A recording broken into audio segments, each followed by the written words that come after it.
ताबडतोब फोन केलेला होता. त्याचं तर नाव मी तो पार्टी कार्यालयात पोहोचायच्या आधीच डिक्लेअर करून टाकलेलं होतं.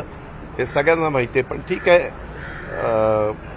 काही मान्यवरांनी काही स्टेटमेंट केलं तर त्याच्याबद्दल आपण लगेच बोललंच पाहिजे, अशातला काही भाग नाही. आणि सुनील म्हणला मी असा कुणालाही दम दिलेला नाही, कुणालाही दाटी केली नाही. मी नंतर त्याच्या खोलात गेलो की असं का झालं, तर ज्यांनी कार्यक्रम आयोजित केलेला होता त्या कार्यक्रमाला पहिल्यांदा अतिशय नगण्य उपस्थिती होती. मग आता उपस्थिती ज्यांनी कार्यक्रम केला त्यांना उपस्थिती जास्त दाखवता आली नाही. मग पळवाट म्हणून त्यांनी टार्गेट त्या सुनील शेळके आमदार साहेबांना केलं. वास्तविक हे बरोबर नाहीये. त्याचा टीका होती शिरूरमध्ये तुम्हाला उमेदवार मिळत नाही. असू द्या, कळेल तुम्ही. ह्या सगळ्या वेगवेगळ्या प्रकारच्या एवढ्या तुमच्या बातम्यामध्ये काही सत्य असतं, काही त्याच्यामध्ये काही असत्य असतं, म्हणजे त्याला कुठलाच आधार नसतो. माझी विनंती आहे की 2 दिवसातच तुम्हाला ते सगळं कळेल. उद्या कॅबिनेट झाल्यावर एकनाथराव शिंदे, मी, देवेंद्रजी, प्रफुल्ल पटेल, आपले चंद्रकांत, चंद्रशेखर बावनकुळे, सुनील तटकरे आम्ही दिल्लीला जाऊ आणि उद्या बहुतेक फायनल होईल. परभणीची जागा तुम्हाला द्या असल्याचं समजतं, साताराच्या जागा आहे. अरे बाबा, अजून काहीच नाही. हे सगळे हवेत कुडी काय काय बातम्या. आम्ही किती जागा मागितल्या ते मी इथं जाहीर करणार नाही. आम्ही व्यवस्थितपणे जागा मागितलेल्या आहेत. तेवढे होते तेवढे मिळणार का? अरे आम्ही व्यवस्थित, तू काय आम्हाला वेडाबिडा समजतो? सन्मानजनक. एक मिनिट, तिघांचा सन्मान राहील अशा प्रकारचं जागा वाटप. बारामतीनंतर आज देखील भाऊ बहिणीचा आबोला आपल्याला स्टेजवर पाहायला मिळाला नाही म्हणजे तुम्हीच बोलत नाही. त्याच्यामध्ये त्या संदर्भामध्ये तुम्हाला चॅनलला काही दाखवायला नाहीये, त्याच्यावर तुम्ही तिसरेच काहीतरी काढता. तुम्ही मुद्द्याचं बोला म्हणून मी थांबलो. आता विमानतळाचं बघा, आपल्या पुणेकरांना साजेसं विमानतळ झाले की टर्मिनल झालं की नाही, बाहेर पण आल्यानंतर एकदम फर्स्ट इम्प्रेशन जे पडायला पाहिजे ते चांगलं पडतंय. अशा सगळ्या गोष्टी नवीन डेव्हलपमेंट होत आहेत, नवीन सुविधा देत आहेत. आपल्याकडे वेगवेगळे वाहतुकीचे प्रश्न आहेत, ते देखील सोडवण्याच्या करता आमचा प्रयत्न चालू आहे. आपला जर मागेच रिंग रोड झाला असता तर बराच त्याला फरक वाहतुकीमध्ये पाहायला मिळाला असता. रेल्वे लाईन पण मध्ये मेट्रोचे पण 3-4 इकडचे स्टेशन आणि 3-4 पिंपरी चिंचवडचे स्टेशन ते पण आपण पंतप्रधानांच्या शुभ हस्ते चालू केलेले आहेत. असं चालू आहे. दादा, पुरंदरचं एअरपोर्ट आता देवेंद्रजींनी सांगितलं की पुन्हा पहिल्याच जागा होणार. मधला आपला मिळवायचा काळात प्रस्ताव बारामतीचे. या संदर्भामध्ये टेक्निकल दृष्ट्या तिथल्या स्थानिक लोकांना विश्वासामध्ये घेऊन, कारण काय आपण कुठंही करायचं ठरवलं तर तसं होत नसतं. आपल्या इथं हा विमानतळ हा संरक्षण विभागाचा आहे. हाही देशाच्या संरक्षणाच्या दृष्टिकोनातनं महत्वाचा आहे.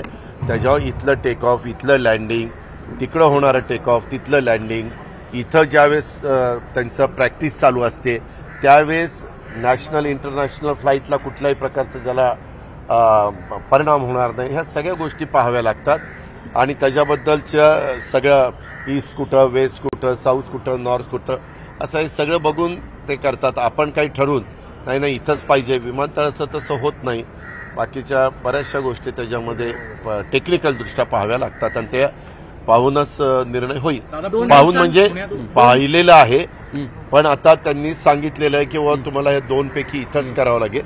त्याकरता स्थानिकांनाही विश्वासात घ्यावं लागेल. सातत्याने गाड्यांच्या तोडफोडीचे प्रकरण जे आहे, मी आजच सकाळी पुन्हा देवेंद्रजी आणि चंद्रकांतदादा पाटील येत असताना बोललो. मी मगाशी सीपीला पण सांगितलं की सीपी, हे काय होतंय, एखाद्या भागातली एखादी गुंडगिरी कमी करण्याच्या करता ज्यावेळेस आपण पावलं उचलतो त्यावेळेस 15 वर्षाच्या आतली मुलं, काय त्यांच्या डोक्यात आलेलं माहीत नाही, ते त्या ठिकाणी असं करतात. आणि मग वयाच्या काही गोष्टी आहेत, मर्यादा आहेत, आणि त्या सगळ्या गोष्टी बघून आपल्याला पुढची कारवाई करावी लागते. पण यामध्ये अतिशय कठोर भूमिका घेण्याच्या सूचना देवेंद्रजींनी पण दिलेल्या आहेत, मी पण पालकमंत्री म्हणून दिलेले आहेत.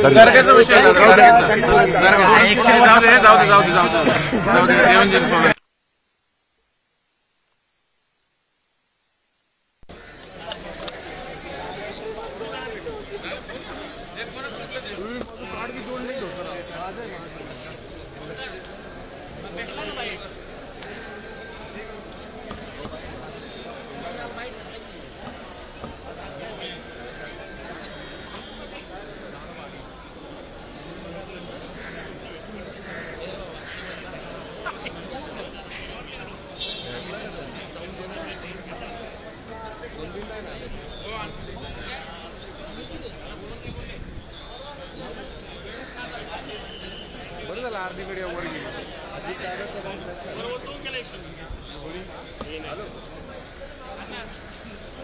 वाटतं की वाढत्या पुण्याच्या ग्रोथ करता ते अत्यंत अडचणीचं असेल आणि हा माझा दावा आहे की पुण्यामध्ये जर नवीन एअरपोर्ट केलं तर पुण्याच्या जीडीपी मध्ये 2% वाढ आपण करू शकतो. इतकी पोटेन्शियल हे पुण्याच्या नवीन एअरपोर्टचं आहे.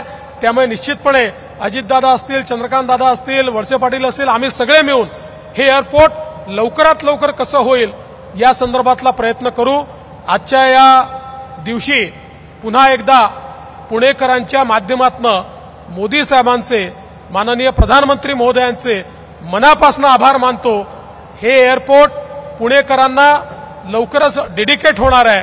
पुणेकरांचं अभिनंदन करतो आणि या चांगल्या कार्यक्रमामध्ये या ठिकाणी उपस्थित राहण्याची संधी मिळाल्याबद्दल सर्वांचे आभार मानून माझे 2 शब्द संपवतो. जय हिंद, जय महाराष्ट्र. खूप खूप धन्यवाद साहेब, मार्गदर्शन आणि प्रोत्साहन केल्याबद्दल.